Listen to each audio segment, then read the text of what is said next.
होती है ना, तो आप ये मत देखा करो व्यवस्था कितनी करें, आपके व्यवहार से पता कर लेंगे संत कि आप कैसे हो, और उसी से ही वो प्रसन्न होकर के, अगर उन्होंने सोच लिया कि इसको ठाकुर जी मिलने चाहिए तो मिलेंगे। नारद जी ने रुक्मणी जी के प्रति मन बना लिया, इनको ठाकुर जी मिलने चाहिए, पर कैसे मिले?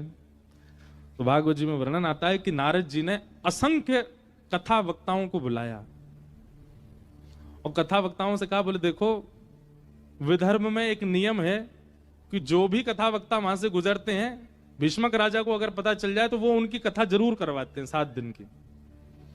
तो आप सब लोग बारी बारी से विदर्भ जाओ, और विदर्भ में जब भीष्मक राजा आपकी कथा कराएं तो आपको केवल एक ही कथा करनी है, क्या?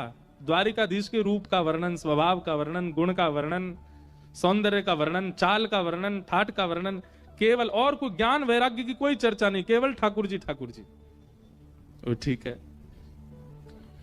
अब महाराज व्यास जी जाने लगे, विदर्भ जाते, भीष्मक राजा उनको बुला के सम्मान से कथा कराते।